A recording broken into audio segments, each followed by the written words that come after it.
राधण भरिसां कच्छ जे इलाइक़े ॻोठ बेदी लाशारी वासी ग़ाज़ी ख़ान उर्फ़ अली दोस्त पुट सराई नबी बख़्श लाशारी प्रेस क्लब राधण पहुची पंहिंजे चाचा हाजन लाशारी ऐं उन पुटनि ख़िलाफ़ एहतिजाज कंदे चयो त कच्छ में असांजे वॾनि पंहिंजी ज़रई ज़मीन विरासत कई। उन मां मुंहिंजे हिसे में 600 जरेब आई जंहिं मां मूंखे 175 जरेब ॾिनी वई।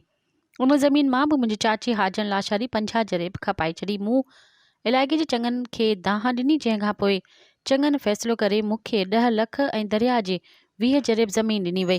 फ़ैसिले खे मान ॾेई ख़ामोश थी वियासीं। हाणे मुंहिंजे घर भरिसां मुंहिंजे ख़रीद थियल ज़मीन जंहिंजो रिकॉर्ड बि मूं वटि मौजूदु आहे उन ते कब्ज़ो करणु थो चाहे। हुन मुंहिंजी ज़मीन ते हथियारबंद माण्हू विहारे छॾियो जंहिं सबबु मां ज़मीन खे पाणी न ॾेई सघियमि ऐं तरनि जो फ़सुलु सड़ी वियो।